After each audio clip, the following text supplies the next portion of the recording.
Hi, folks.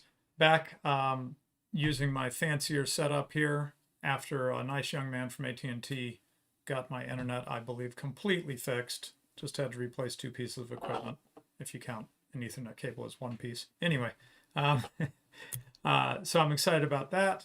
And I had been using StreamYard and didn't have all the fancy, nice graphics here for like half a year because of that problem.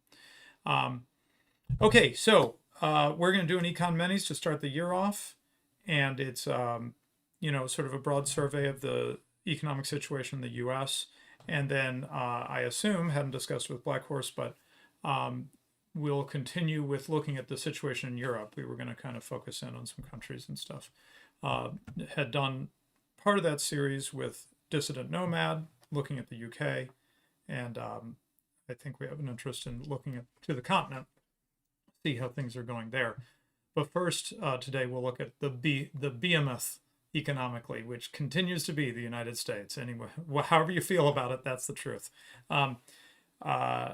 Support for the show is gratefully received at Subscribestar. You can see that link in the video description and join in. And there's a way to like send live chats there and stuff.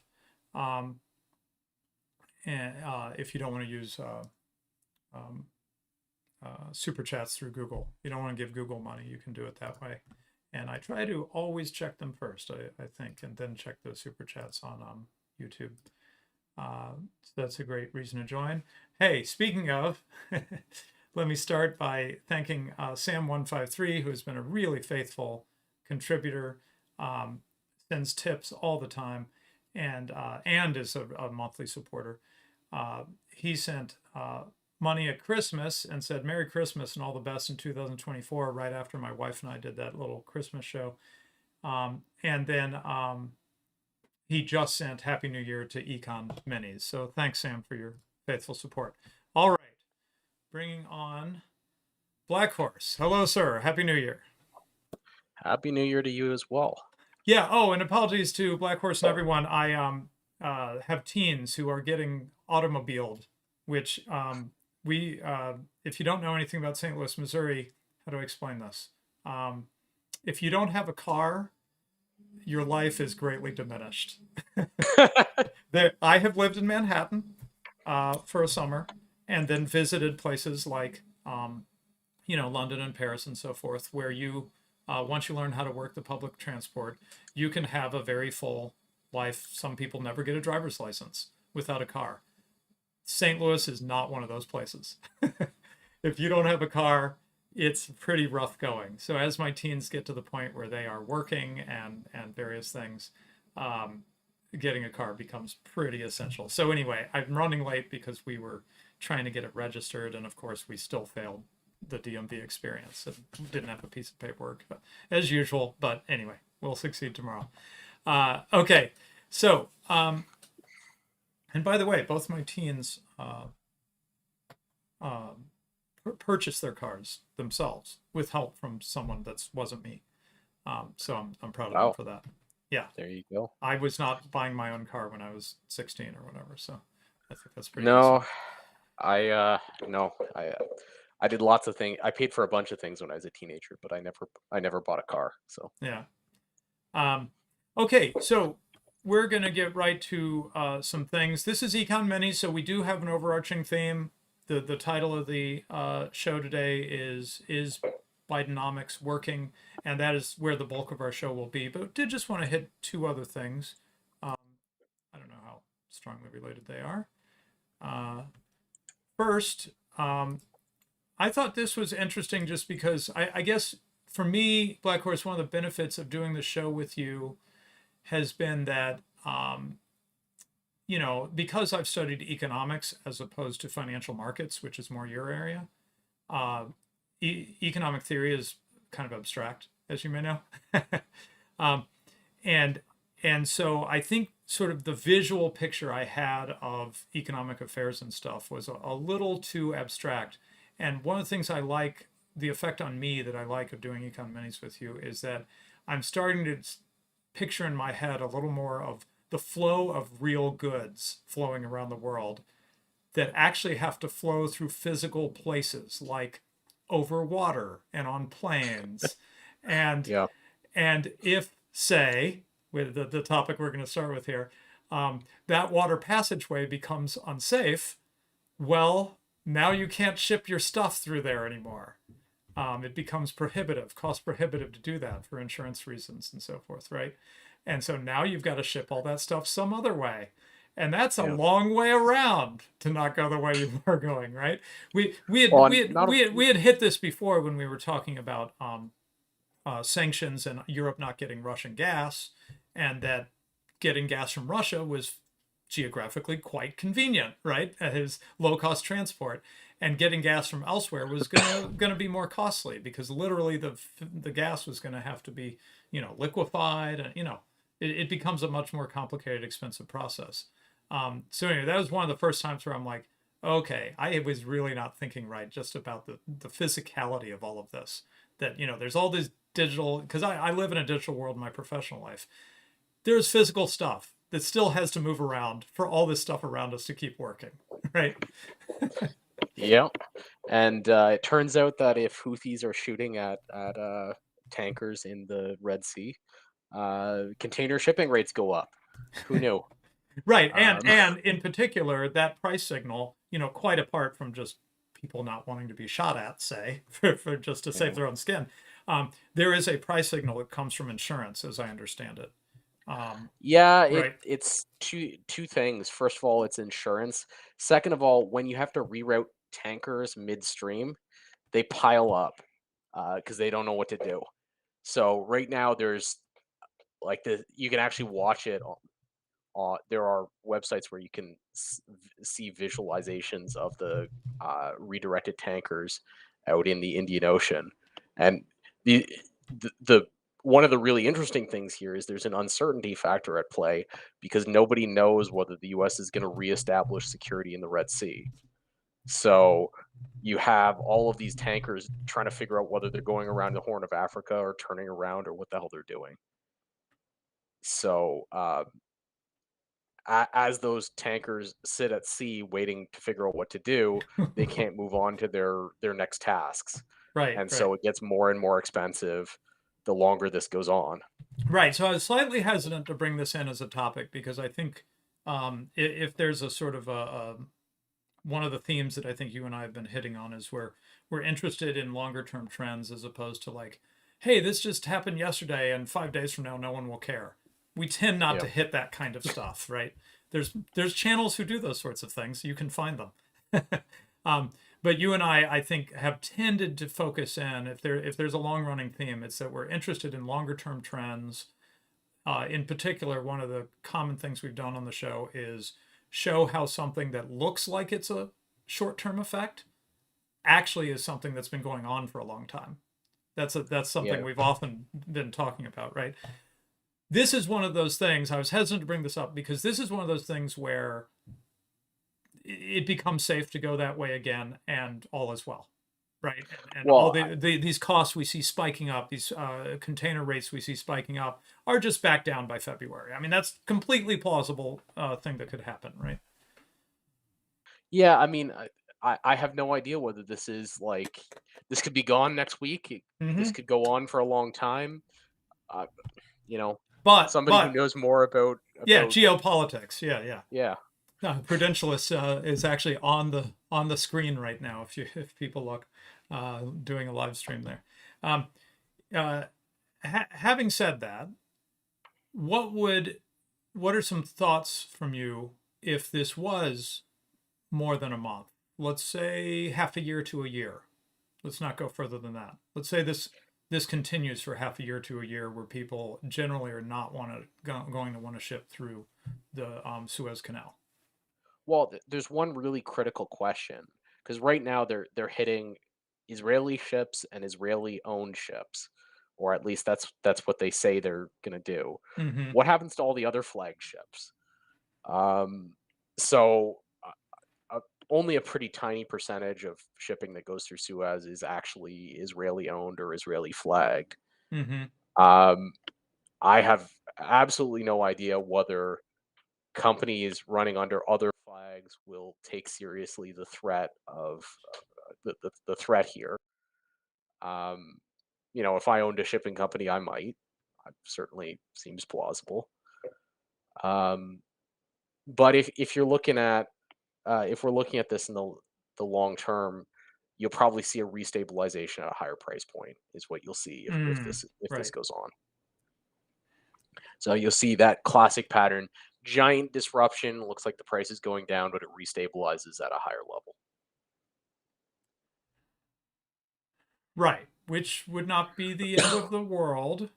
It would be more sand in the gears of international commerce, in essence, right? Yeah, exactly. Um, which isn't good in my view, but some people may Well, I differ. mean, it means you're going to pay more so that giant container ships can stop at gas stations on the Horn of Africa or whatever. Right. Oh, and I'm sorry, I meant to bring up that chart bigger there. So there you can see that. Um, Yeah. yeah, oh, I didn't really notice the vertical axis there. This is like doubling of rates. Yeah, more than that. So from like 1.5K to over 3. So Ooh. you're gonna see a big short-term price disruption from this. Oh, wow. Uh, Yeah. as as I say, like if you look on the maps people have done, there's like thousands of container ships sitting in the Indian Ocean that don't know what to do. Um, Yeah, right. so that's a big problem. Right. But as we Okay. say, like it could all be solved pretty quickly or not. It's hard to say. Get ready for this awesome segue, Black Horse. Yeah, okay, but I'm looking at this chart more carefully, and this is just stuff coming from China to Europe and America. So that's Yeah. not that important, right? No, no, no. You don't buy anything important from China. Speaking of China, here's the segue. See that? Yeah. Um, we were seeing somebody suggesting that China is not doing well, and somebody was in fact doing a little victory lap and saying like, yeah, everyone thought China was gonna just take over the world, and look at that, they're dropping already. They've already peaked out. Um, you already said to me you are quite hesitant to comment on that from the point of view of basically where you would have to trust the numbers coming out of China, right? Yeah, I mean, there's general consensus that Chinese GDP numbers are fake. Uh, so when they go down, what does that even mean? I don't know. But what we have here is an actually relatively reliable stat out of China, which is their export numbers. So China is an export-driven economy. It's a huge part of what goes on there. So you can kind of correlate their economic activity tends to track pretty tightly with their exports. Obviously, it's not a perfect proxy, but it has the benefit that you can actually monitor with some reasonable accuracy what Chinese exports are doing.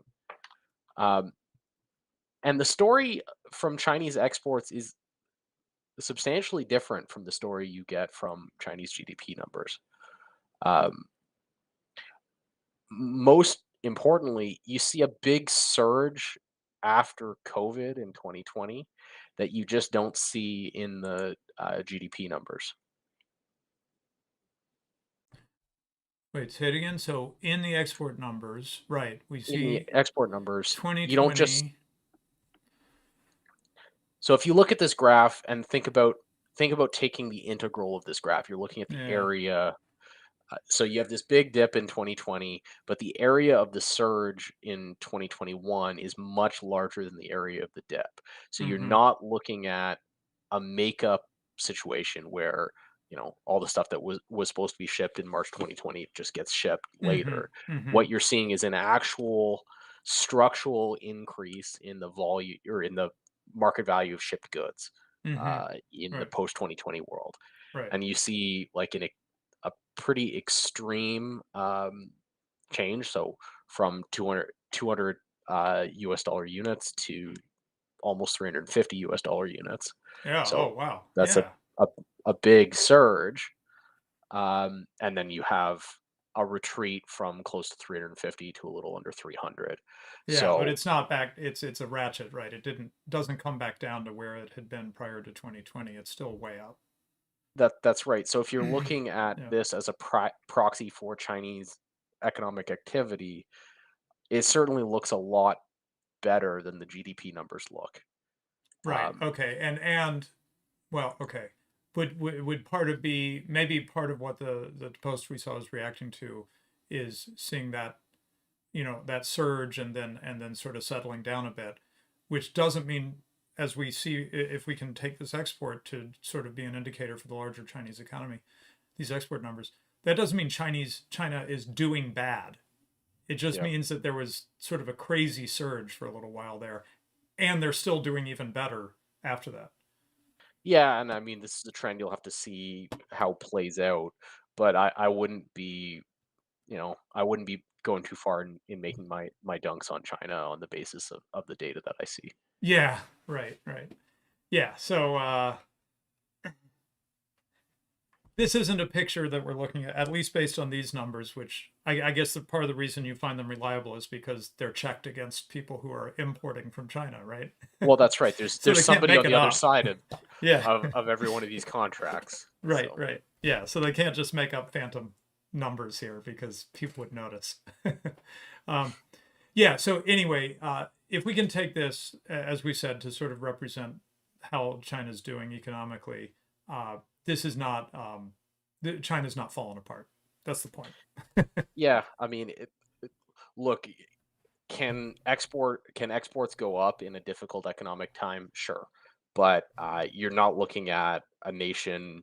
You're not looking at Peter Zeihan's China on the brink of collapse kind of situation at the Hmm. moment. Yeah, and I don't want to get too much into like drama and stuff, but uh, I learned that Peter Zeihan doesn't have a good reputation with some analysts, shall we say? Yeah, I mean, look, but I think that's the lesson we can draw here. China is not the death of China has been greatly exaggerated at this Yeah, point. right. We'll kind of continue to track the story and see what happens. Yep, yep. Um, it's Zihan could be, it's like the academic agent are on bet, right? Yeah, Zihan could win that bet any moment when the fragility of China is revealed for all the world to see, right? But we're not seeing it yet. Hasn't yeah, manifested quite yet. So exactly. Our show is backward looking. Past performance is not indicative of future results. right. um, okay, so moving on to the U.S. scene. Um, I don't read the financial news really on a regular basis, and I guess you do, or you see headlines or something. You Yeah. were saying that they're selling it. They're marketing the U.S. economy. They're talking about how great it is, right?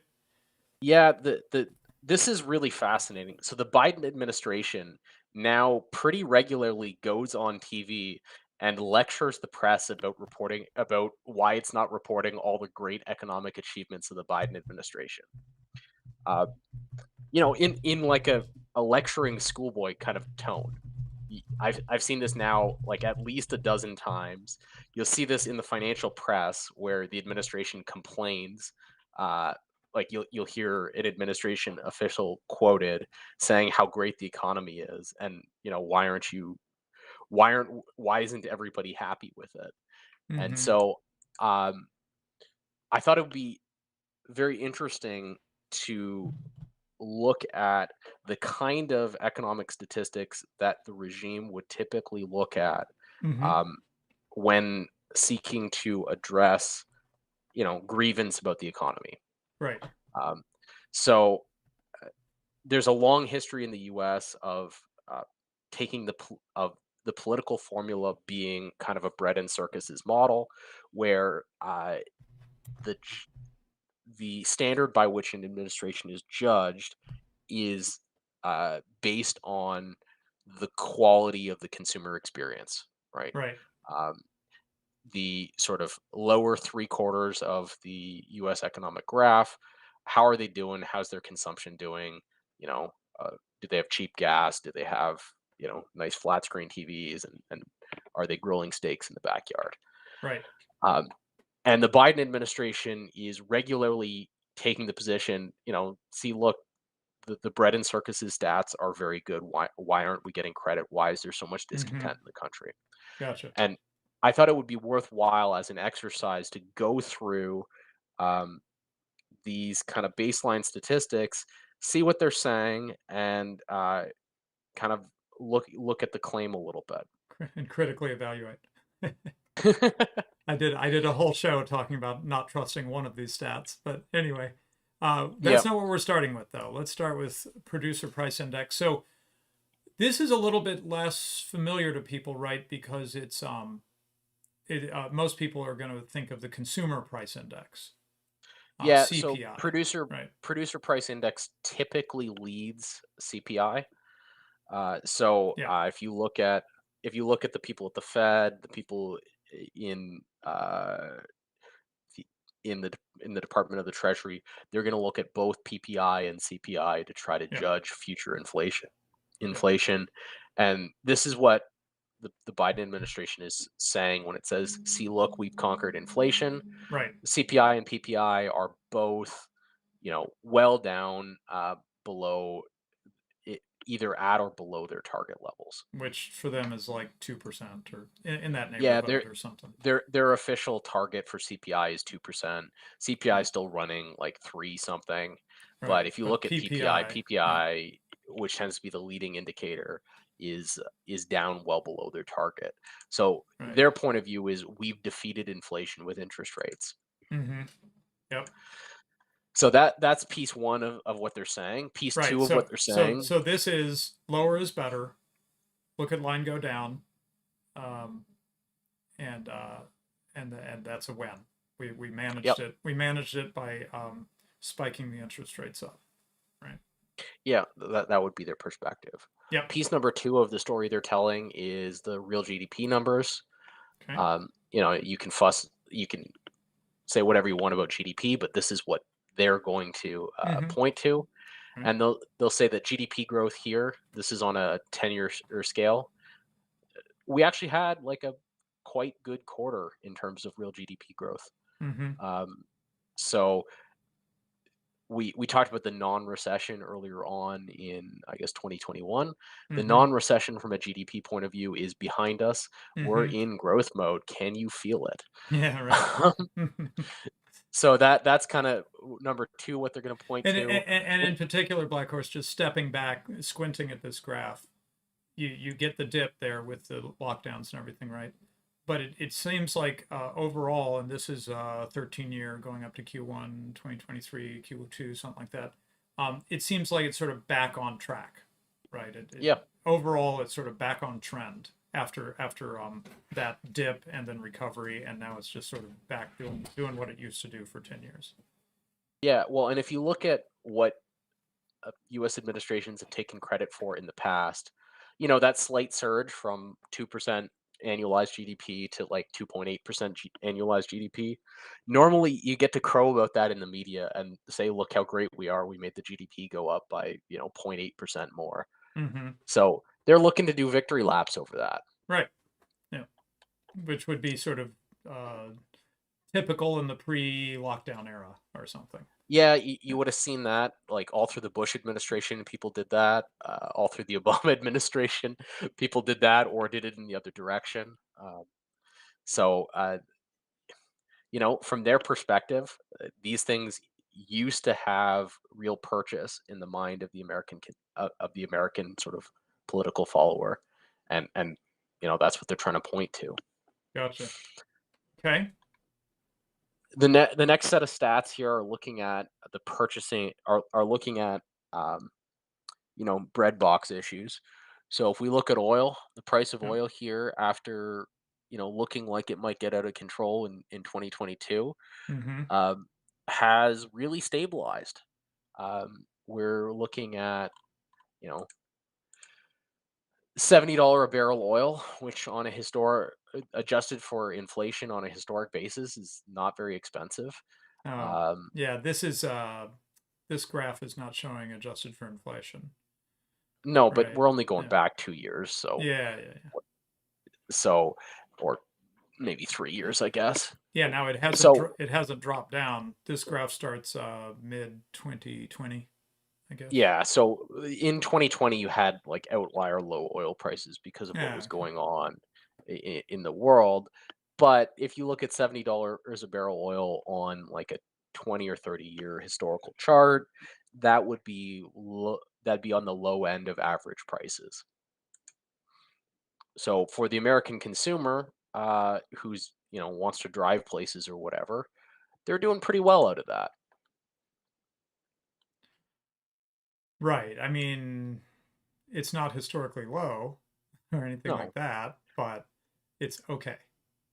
yeah, And it's it, not. in particular, it didn't keep going up and up, which it was getting a little scary there, as we That, discussed here, I think. That's right. It's not Yeah. like war in Iraq kind of situation. It's Yeah. not didn't get out of they've had their foreign policy adventures have not caused suffering in this area in the way that some might Mm. have predicted. Hmm. Right.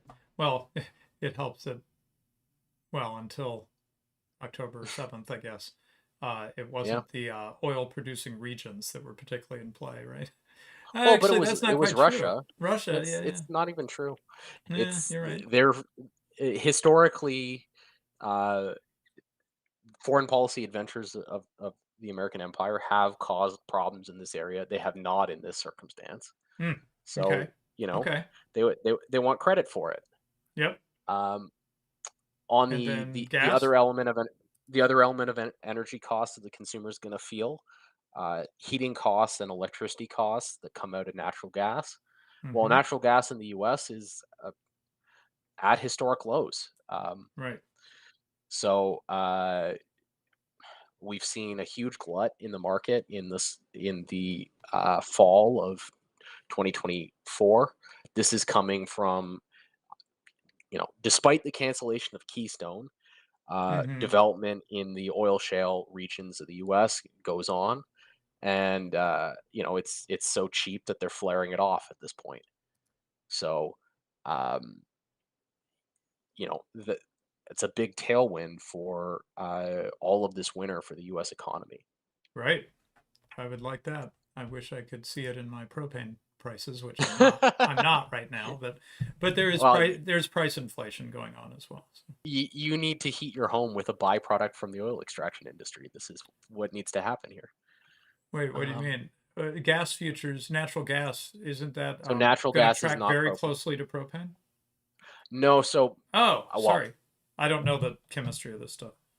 yeah, okay. So if we had proper distribution and processing, it would track elegantly closely. Ah, okay. Um, but because because the U.S. petrochemical industry is going through a massive transition where it is reorganizing itself to make byproducts out of natural gas instead of byproducts out of oil. And as that transition is going on, you see all kinds of weird things going on with the price of byproducts. Mm-hmm. But Okay. if you had a Go natural ahead. gas this hookup, then you would you'd be I'd see seeing the it. benefit. Yeah. Yeah. Okay. I'll just switch to it. So balance of trade. This is basically what's U.S. exports minus U.S. imports, or something like that, right? Or is it Yes. the other So way around? this is another real great bread and circuses indicator. So Mm-hmm. if the balance of trade is negative, that means that more goods are coming into the US relative to the goods that are being produced there, Right. which is an indication. Typically, that means that the consumer is doing very well, right? Okay. It means that the economy is tilting towards the US consumer getting more than they produce. This is a pretty long running trend. It's been in negative territory since the 90s. That's right. So, uh, the huge benefit that you saw to things that you kind of buy at Walmart Mm-hmm. is that's this trend, right? Right. So if you go back to where this is positive or near zero, sort of 1970 to 1990, Mm. that's the world where you're looking at that's the world where you're looking at high prices for low end consumer goods. Mm-hmm. Uh, and Shipped you know shipped in the shipped in from abroad. Yeah. Yeah. Well, the a lot of those a lot of that had to do with the relatively higher cost of American manufacturing, Hmm. uh, sort of 1970 to at least going into the 80s. And then you see like the huge what Clinton falsely labeled the peace dividend is this period where consumer goods get a lot cheaper because they get shipped in from abroad. And this period where uh, the American consumer gets this benefit of this massively negative balance of trade, and the the U.S. consumer doesn't suffer the at the time didn't understand that this also means that there's a lot of investment flowing out of the US, but certainly the consumer in the short term should be doing well out of this. I got to drop in. Speedrunner shared a line from Dave Chappelle. I don't want to make Nikes. I want to wear them. Don't bring those Ex- jobs here. exactly, exactly. Well done, sir. And On the this is quote. why I call it a bread and circuses indicator, right? Yeah, yeah, Th- yeah. This is an indicator of how well you're doing providing like shitty consumer goods for the lower two-thirds of the economy. Okay, so again, you are steel manning the case here. You Yep. are ready to stand up at a White House press conference and sell the country on how great Yeah, this this is administration is doing, right? I think it's maybe Corinne Jean Pierre should be out of a job. I should be doing it. Um, Okay, and then finally, another very important bottom line is unemployment and wages. So how's yeah, unemployment doing here? So lower is better. Big spike, of course, with the lockdowns in early 2022. And now we see it back to the level it was just prior to that, basically, yeah. is what we're But if seeing. you look at Right. this as on like a 20-year historical trend line here, Mm-hmm. this is quite low unemployment. Yeah, right, Uh, right. There's For the last what, there's about 10 years it's showing, and it's actually about as actually we are about as low as we it got about has been. yeah. This Yeah. goes back to 2004, so about 20 years. Oh, Um, sorry, 20 years. Right. yeah. So we might not be the lowest number that the U.S. might not be at the lowest unemployment number it's ever been in 20 years, but it's pretty close. It's very close. Yeah, yeah, yeah. Historically low unemployment. Yeah. Yeah. Not bad then, right? Yeah. Which is strange So because I kept running into, we did the show about where are the workers, and I don't know, maybe that's something to revisit at some point. It as I just think about it anecdotally, some of the places that just seem to be really struggling, small businesses and stuff that were complaining to me, because I'll just ask questions, and well, they in seem to point of have fact, they seem this to have is employees now. yeah. Yeah, that's interesting. Participation rates are definitely up a little Mm-hmm. bit since we Yeah. last talked about it, so maybe we'll go back to that at All some right. point. Yeah. Um, but you continue to have these pretty low UI numbers, which historically over the last 50 or 70 years, this has been the kind of thing that you would sell as an administration. This is a big accomplishment. There aren't that Yeah. many Americans out of work. Right. Right. Yeah, Um, most people know this, but just to state the blindingly obvious, a certain percentage of unemployment, and I don't know how much they adjust for this and everything. They do various games with the unemployment rate, but a certain percentage is kind of expected because people change jobs. They quit a job and they travel and set up home in a new area and then start another job.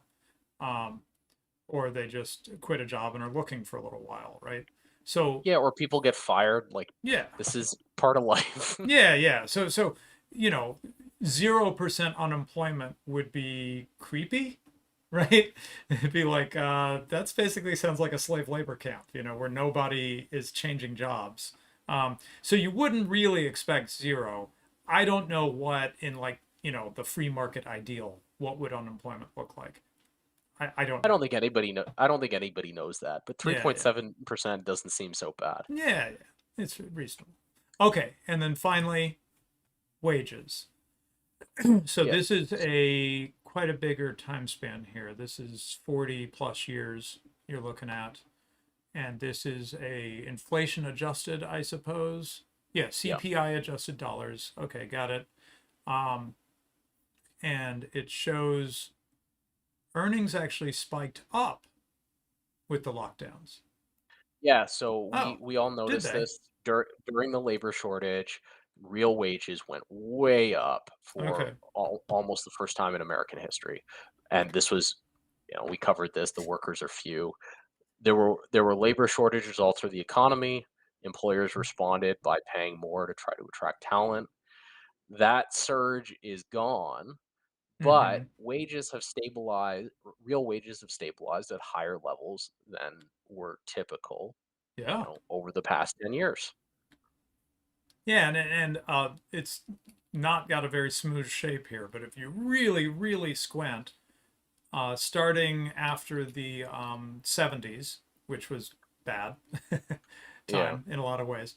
Um, or no, I'm sorry, it was up at that point. But anyway, you start about mid 80s or something, and you see sort of a long term trend up, right? Yeah.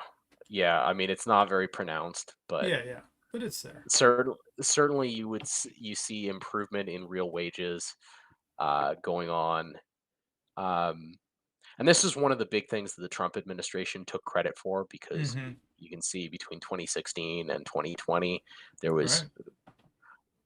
better real wage growth than at any other time. But the Yep. Biden administration is looking at this and saying, well, we after the COVID thing, whatever the hell that was, we've reestablished real wages and they're Mm-hmm. stable to growing. Right. So we see here like a pretty comprehensive view of regime approved economic statistics. Yep. And these are like real dinner table kind of uh, economic statistics Yeah, yeah. that look really good. People are And working, yet, making money. Um, Prices are we're getting scary. Inflation was getting scary, but now it seems to be cooling off, right? Etc. yep. Yeah. And yet we have a historically unpopular administration. Um, So, do you have an economic explanation for that?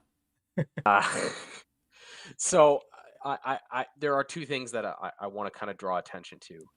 Uh, the first thing that I want to draw attention to is that what you're looking at in the U.S., I think, is generationally skewed economic rewards.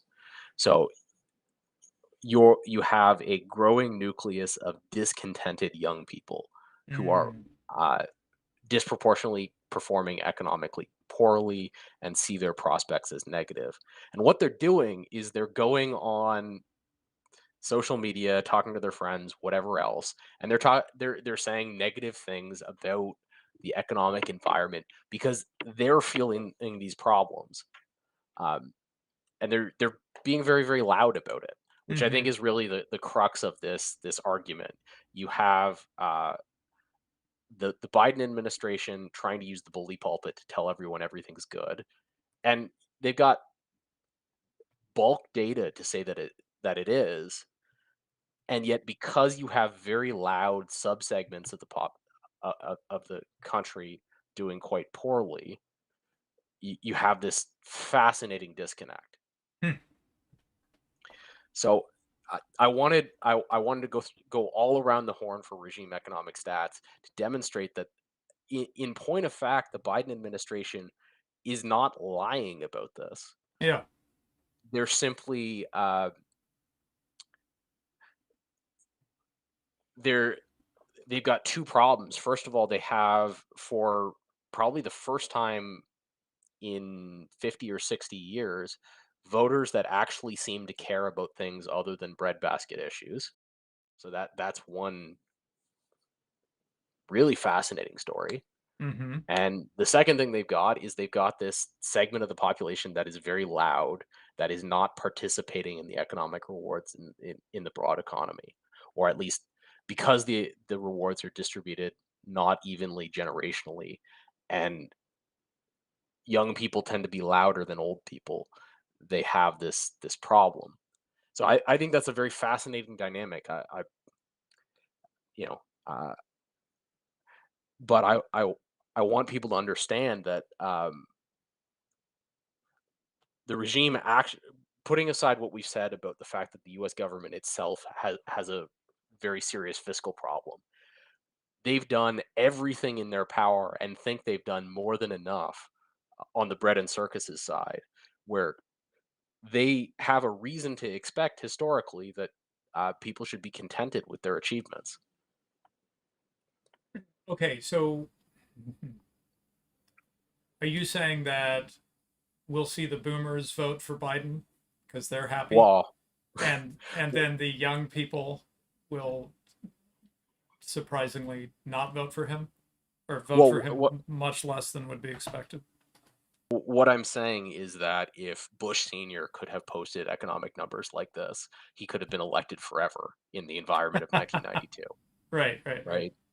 right? Um, so what you're looking at here is a political dynamic that is disconnected from breadbox economic issues in a way that the US political dynamic has never been in the post-war era. Okay, And wait, but I'm that confused. I thought you were saying that some people it's distributed unevenly. So for some people, those bread and butter issues or whatever are aren't so great yeah, okay, fair for enough. like Fair younger enough. people, So right? part of the reason why this is why you've got this dynamic is you've got a disconnect between the broad data and segments of the population that are, you know, failing to participate in the broad data because of the kind of fracturing of the American social compact. So Mm-hmm. that's a real issue. Um, but if you like, so that that reality is probably not properly accounted for in these statistics. But still, if you had shown economic numbers like this going into any election from like 1955 through 2016, you would expect to have like a dominant position going into that election. Right, and for what it's worth, and as we know from recent elections, it's not worth that much. Polling right now is showing that they are Biden and Trump are even, or in some case, it seems to vary a little bit when they do it, right? But Yeah, sometimes it shows Trump actually quite ahead. I guess in yeah, particular in the key states he would need to win. So yeah. basically, Certainly, you're not looking at a Biden administration in a dominant political position. right, right, So all of this effort to produce bread and circuses appears to have paid like no dividends for them, huh? which is fascinating. Yeah, Um, Just as like put aside what I want to happen or don't want to happen, I think this is a fascinating story. right. Well, it's the old. I hope I'm giving the correct credit. Um, Bill Clinton, right? It's the economy, stupid. No, no, James Carville. Sorry, James Carville, 1992. That's where it came from. It's the economy, stupid. Yeah, Somehow that got associated with Clinton too. I don't know. But anyway, yeah. Well, he used it. He said it in a debate. okay, gotcha. Um, yeah, um, so he, yeah, from that simple-minded point of view, it would seem like Biden is heading into the. It should be that Biden is heading into this next election with just astronomical support uh, from the polls, and that's Yeah, not what we're seeing. it's not what we're seeing at all. And so the question is why. So there are a couple of explanations that are floating around. Okay. Um, One of the explanations is that these statistics are simply lies, right? Mm-hmm. So On the uh, ground, people's on the ground experience is at variance with all these stats. yes, Mm-hmm. so this is a difficult kind of claim to assess. Um, we've seen a certain amount of like nonsense with GDP and job figures, Mm-hmm. where announced figures have been consistently and severely revised downward. Yeah. Right. So Right. we've covered this a little bit, That's but the true. data Yeah. we're looking at on the charts is post revisions. Mm-hmm. So I don't actually buy that as an explanation. Okay. The explanation that I do buy is that the rewards here are radically unequally distributed, and so that unequal distribution um, is really driving really driving polarization in the country. Okay. So Um, do you have a sense of who's winning and who's losing? Is it sort of blue elites winning and everyone else, red state people as well as a lot of lower income blue state people are losing? Or do you have a sense of it? Yeah, so there this is another thing that is actually kind of perplexing, because if you start to look at the state by state data, it's actually not blue states that are performing the best economically.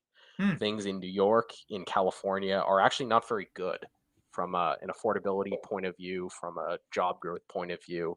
Things are actually better in a lot of these kind of swing states that are running against the Biden administration.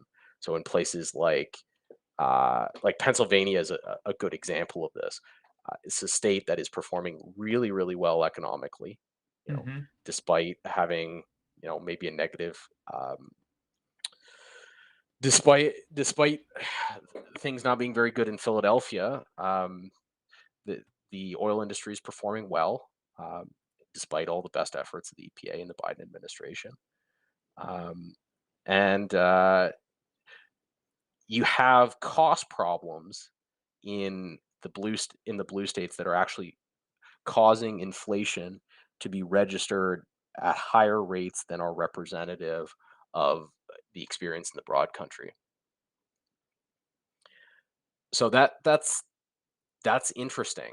Um, that actually Biden is least popular in the parts of the country that are doing the best economically. Um, and I think the actual explanation is that the drivers here are social and not economic, right? Uh-huh. My my sense is that crime is real, that crime and the sense that the Democrats have abetted it is really the what's driving a lot of the kind of voter Ah, behavior. okay. So you're thinking like the anarcho tyranny is being felt and Yes. noticed at this point. Well, I mean, it's my experience in the travel I've done in the US that just like day-to-day quality of life is really affected by it, especially in the Mm-hmm. cities. Mm-hmm. Um, when you walk into a Walgreens and like two-thirds of the merchandise is locked up and you have to Yeah, ask somebody for it, that's that's interesting. an effect you Right. can really touch. Yeah. Um, Yeah, so that's tricky, right? Because the stats show us, hey, people are still buying things, but they don't yes, they don't show us that people completed the purchase but left feeling despair for their society. Right. yeah. So you're looking at um, like a you're looking at a really it's a very interesting uh, uh, it's a very, very interesting dynamic. Yeah. A- and that dynamic disproportionately negatively impacts the kind of economically marginalized, because they have to actually live in those areas. A- And so, you know, I don't know exactly what to make of this. Um, I but the well, and the other elephant in the room is housing. So we've looked at this Which we chart didn't we before. didn't look at, yeah. Yeah, but we've looked at this chart before. Housing costs in the US are at historic highs, which is probably making people feel poorer. Yes, and in particular, that's where you brought up younger people. That's something That's we're hearing from younger people, right? They're expecting to, you know, they've gotten their high school diploma, they've gotten out of college, whatever. They're expecting to start their life, buy a house, and they're finding that they are absolutely priced out, not right? only priced out, but if maybe they, you know, they're a couple of years ahead and they had bought a house or have an established rental, rates have gone against them pretty hard. Mm-hmm. And so their Right. costs are, you know, their costs are running against them. This is what I say. Yeah. You're seeing a real bifurcation in the experience, and I can actually see it in the chat right now, where I've got Mm-hmm. like people talking about the experience of the low end of the kind of economic spectrum in the U.S. And yeah, sure, the fact that GDP is doing well doesn't mean, or the fact that median wages are up doesn't mean you're performing well at the low end. Mm-hmm. Um, Mm-hmm. and this is what I say, there's a segment of the population here that is very, very discontented, um, s- for reasons that are for a variety of reasons, that are just not buying the broad economic narrative. And I think that's really the core of the story. That the kind of broad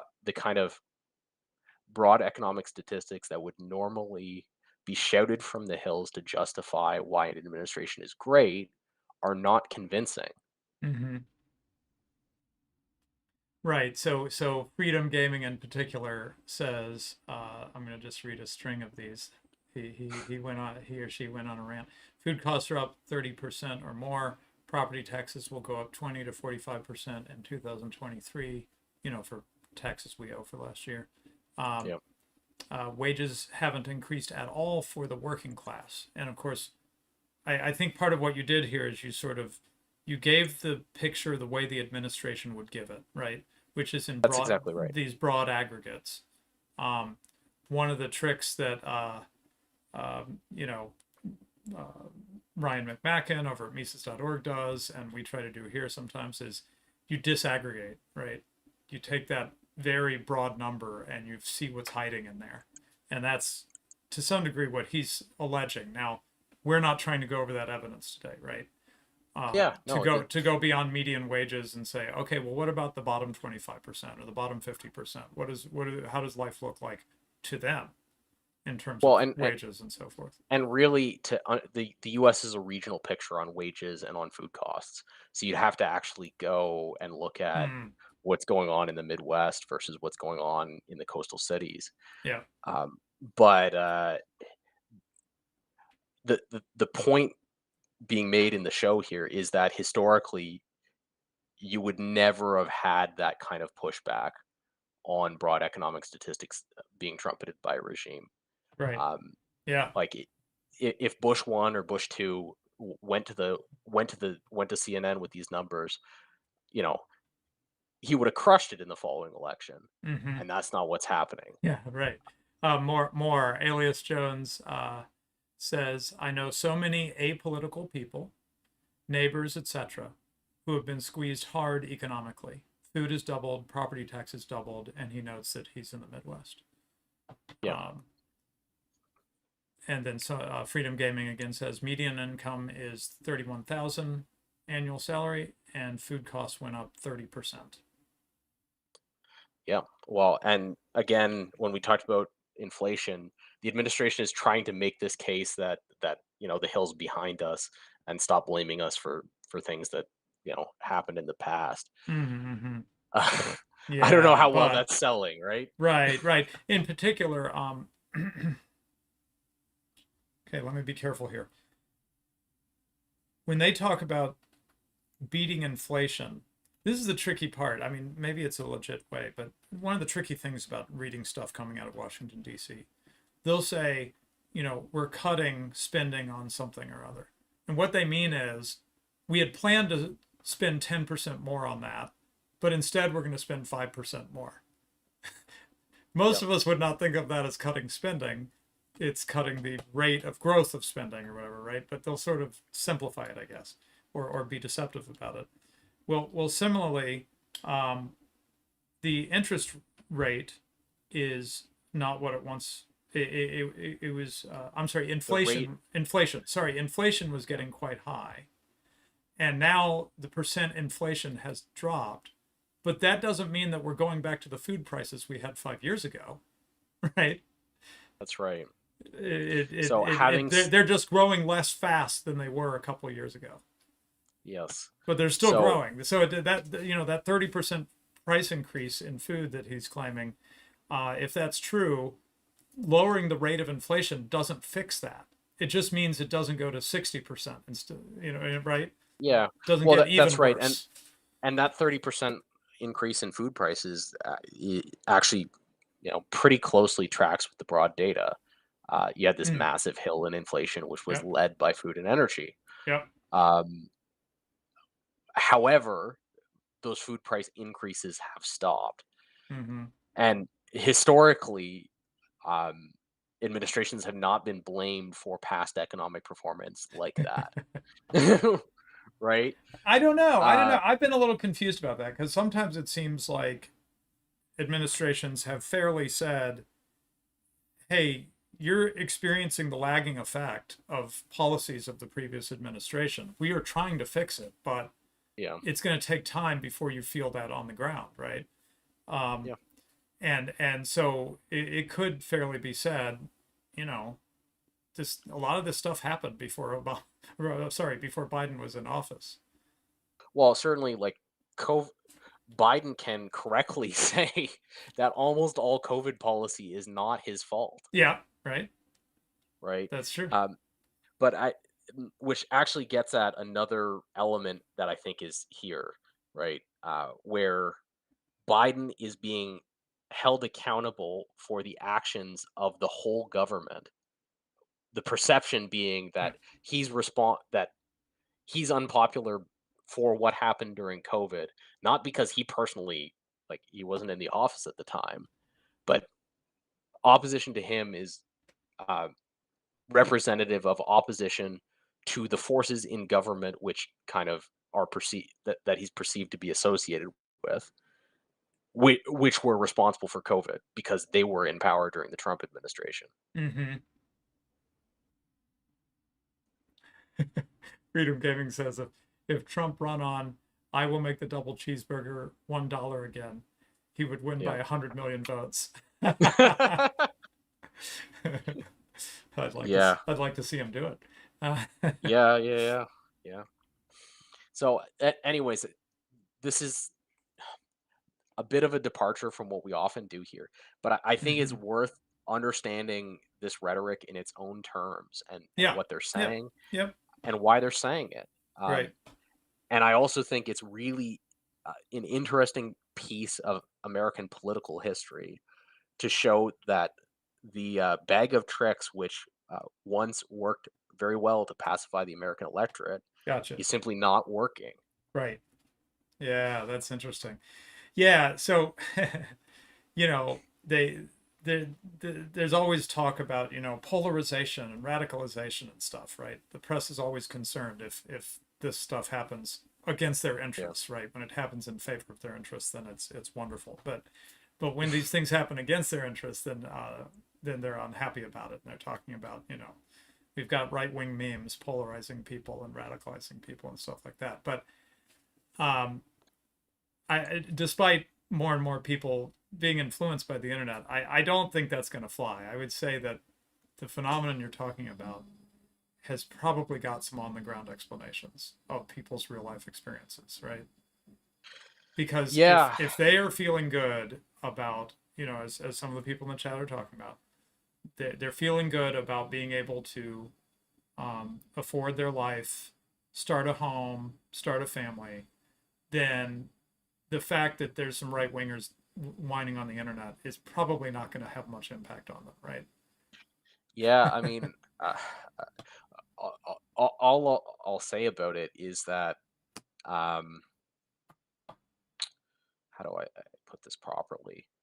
Um, the challenges that are driving this discontent are not challenges that are that the typical regime formula for addressing economic discontent are touching, Mm-hmm. Gotcha. right? Yep. Right. So if you look at balance of trade, this is a classic example of a regime play that is, 30 years old. Yep. Um, if you make decisions that drive the balance of trade farther negative, that means poor people tend to do well. Stuff at Walmart gets cheaper. People feel richer. They vote for you. Right. They've turned that knob hard Yeah. and reap no political benefit And for it. nobody's happy. Yeah. Yeah. Yeah. It. It. Equally, if the price of gas goes down, again, Right. great electoral strategy. Drive the price Yep. of gas down. Yep. Um, It. The thumbnail today, which shows Biden with that creepy red uh, background, you threw out the phrase, "Are you not entertained?" Right? That is, why aren't you guys happy? right? Yeah. What else do we need to do? We're doing all the stuff we're supposed to do.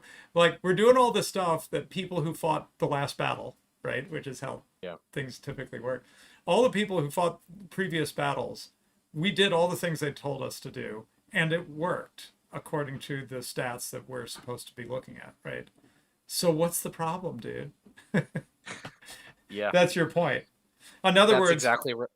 from their point of view, the case, the sort of Steelman case you just made, it, they're like, yeah. I mean, you could imagine someone from the Biden administration watching all the charts you just went through and saying, yes, yes, that's what we've been trying to say. Yeah. And yet, And yet they're totally failing to convince anyone. And I think that dynamic is fascinating. yes, and worth digging So into. yes, so like this is as far as we're going to go on this stream. But I Right, right. think to have a real understanding of what's going on in the U.S. economically, from the point of view of political economics, you have to understand this dynamic where all of the historical markers for appeasing pleb discontent economically all look very good for the regime, Yeah. and they're not appeasing pleb discontent. And it's not working. Right. So would you think that sort of the follow up to this on another show is to disaggregate and try to dig down and see if we can find some Yeah, way you to got to. reflect the experience that people in the chat are talking about here, you know? That's right. So then the question is like, why is it that this message holds no currency? Yeah. Um, so What are people's experiences, and can we somehow capture them in numbers, right? yeah, Which is hard because that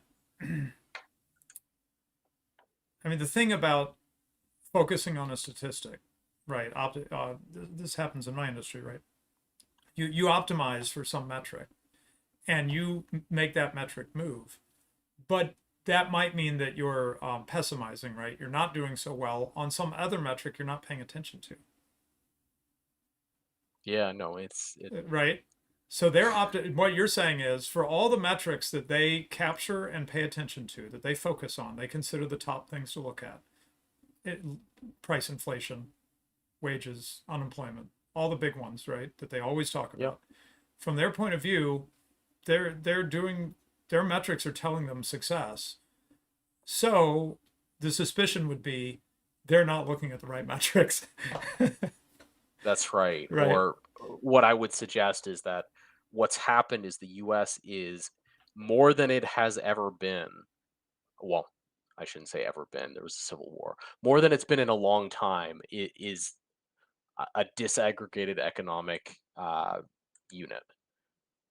So the performance of aggregate statistics decreasingly reflects real experience in the country. Hey, wait. I'm sorry. Why would that be? Why would there be an increasing disconnect from the aggregate stats and people's actual experiences?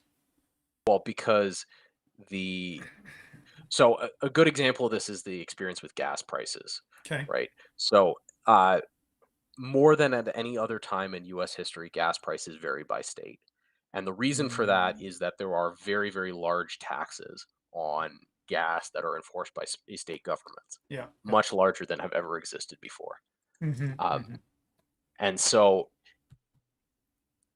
because of policies of this, and this is one of the things that fascinates me on another level, in actual fact, most of the economic suffering in the US is actually in hard blue states, right? So, uh, you would expect um, these kind of economic policies, if they're going to fail, to cause like discontent in California or whatever. Mm-hmm. But that's not what we're seeing either. Um, which is why I suggest that, which is why I suspect that actually that there's two issues. There's lag effect from the permanent changes to cost of living on the food side. Yeah. And the other issue is I think that there's a lot of non-economic discontent in the country at the moment that no amount of positive economic performance is going to address. Mm-hmm. So Alias Jones brings up the final thing we should probably cover before we leave this topic. The simplest explanation is that the admin is heavily gaming all these statistics. They aren't honest reports. What do you think about that? Yeah, I mean, we dug into this extensively for employment, but actually, the employment the employment numbers were much more heavily gamed in the Obama administration than they are today, Mm, right? Workforce participation is now back at pre-Obama levels for the most part. Um, the average period it takes to relocate to a job is pretty short. Real wages are responding to rates of unemployment. So on the employment and wages side, that certainly doesn't look like it. mm, Um, on the inflation side, if you look at food and energy, they're definitely doing that in the spike, right? In 2021, they were definitely uh, their inflation numbers underestimated the damage to the mm, consumer on mm. the food side. Yeah, and Uh, this is some of this was addressed with corrected statistics 6 months later or whatever, right? yeah. Yeah. On the other hand, if you look at food prices or food inflation now, we have some of the lowest increases in prices of food, in my lifetime.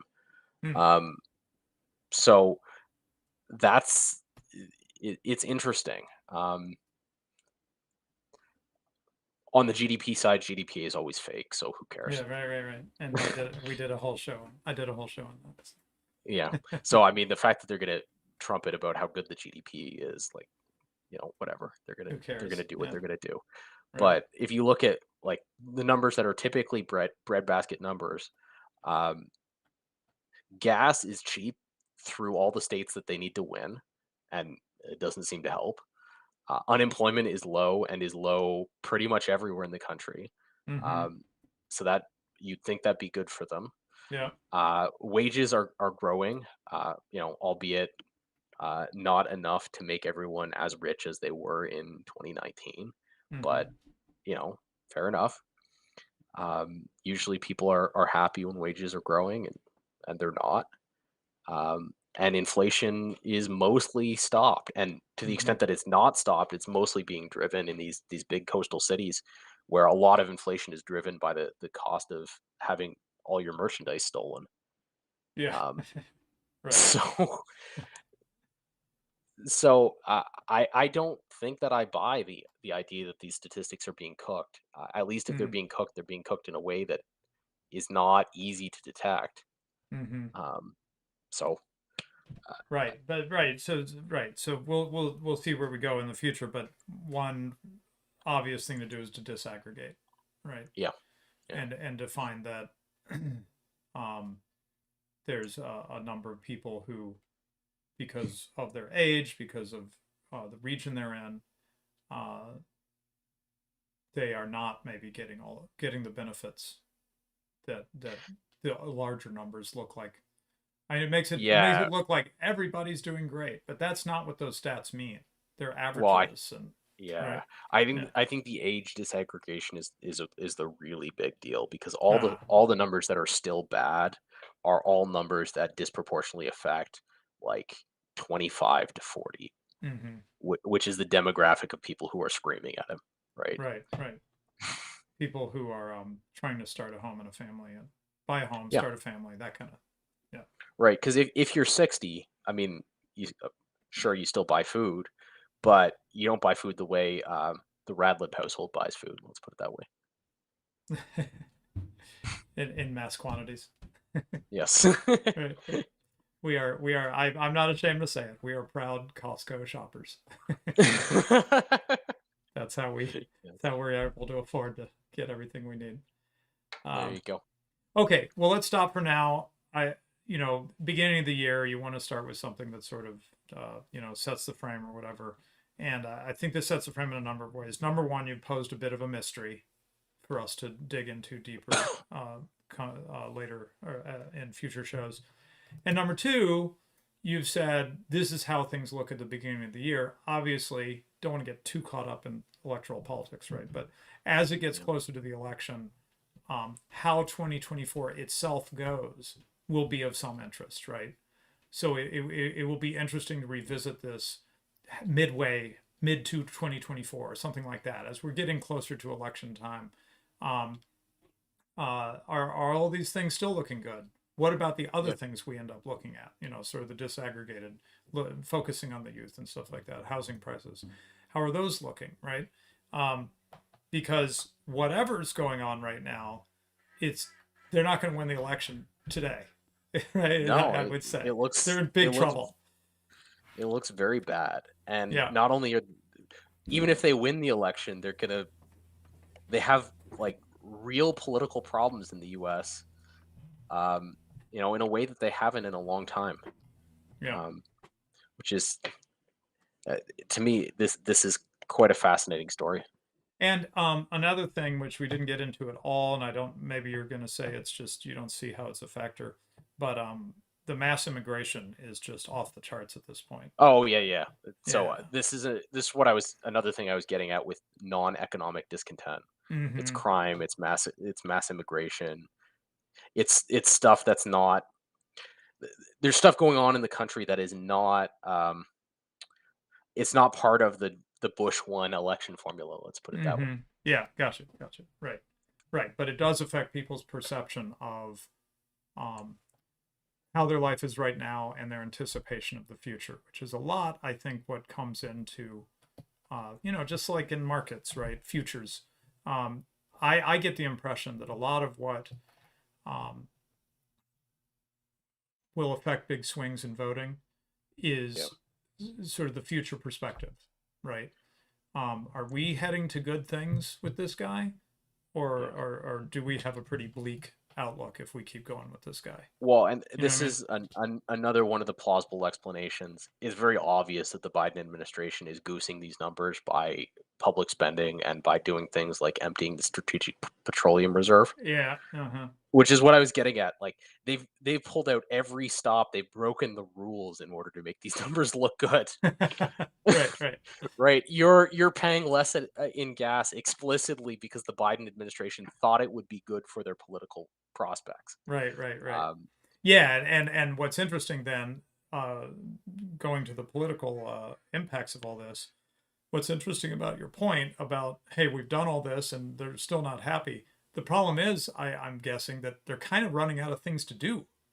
I well, mean, yeah. I you mean, can't we you talked can't about you can't drain the strategic petroleum reserve much more than they have already, etc. Across a number of the other tricks they pulled out of their hat, right? yeah. I mean, we talked about this when we talked about the U.S. bond market. Um, it's supposed to be the case that when you massively deficit spend, uh, and most of that money goes into like paying people economic benefits, welfare benefits of various kinds, that's supposed to reap you a political reward, Mm-hmm. right? That's the reason you do it, and do it at like the most unsustainable rate in American history, and they're not reaping a political reward. Yeah. Right. It's fascinating. Yeah. Very interesting. Yeah. Yeah, yeah. Just to echo your point as we close off, 20 years ago, say, these kinds of economic numbers heading toward the election, they'd be kicking their feet up and going, "We don't even need to campaign that hard. Yeah, exactly. They'd we're be we're calling we're a lid good. on it. Yeah, yeah, yeah. We can relax, right? We got this in the bag." And there's Yeah. no way that they're feeling relaxed right now. That's for darn sure. No, they're looking at whether they need to arrest their opponent and put him in prison in order to avoid losing. Yeah, right. Yeah, this is not a sign of confidence that they can win the election fair and square. So, uh, I, I, anyways, we could kind of unpack the numbers regionally as we go along, but I find Oh, this dynamic, very good. Yeah, you yeah. know, a big, a fascinating research question. Yep. Yeah, quite a puzzle. Okay, well, thank you. It sets us up for some interesting conversations this year, and to keep our eye on things. Um, I think you're going to know about these things more than me. I'd be appreciative if you call our attention to them taking more extraordinary measures, Yes. and where those times where you see something like the level of the Strategic Petroleum Reserve or whatever, and your eyebrows raise, and you go, "Oh, I didn't think they'd do that." You know, Yeah. I think that would be a really good thing to bring to this ongoing conversation so that people understand whether they are like really getting desperate and really doing more. Well, they've been doing unprecedented things, is what you're saying. Will they do even more as it gets close to the election in desperation? You know, and Yeah, I suppose we'll find out. and how much will we be paying for it in the years to come? Their Yeah. short-term maneuvers, you know. Okay, well, thanks everyone. Let's see. I don't know if I can't remember if I caught this one that there had been a super chat after Heather and I did a stream, and I don't know that I ever saw it until just now. Justin Howard, Merry Christmas, Radlib and family, and thanks for all the great work you have done this past year. Thank you, sir. Sorry, I didn't see that until now. Well, we haven't done a stream since before Christmas, but anyway, we're back in action. I should be back on the mutual aid series next week because we do alternate weeks with Black Horse. And then 2 weeks today, Black Horse. Hopefully it's looking good for January 18th. Yep. And I'm kind of, you got me intrigued enough. I think that our next show should just be to take the next step. Pull this apart, yeah. Yeah. Not trying to say we'll solve it all in the next show, right? But just pick some thread and pull on it, you know, like the youth or something like that, right? And a number of the people in the chat are like, hey, what about the working class? You know, if you focus in on the working class, what's the story for them? That might be another thing to do. So anyway, back to my old cool setup. Let's see if I can do this right and go out with credits. Okay, thanks everybody. Hopefully we got some good quality. I think we did this time with my fixed internet. Talk to you all later.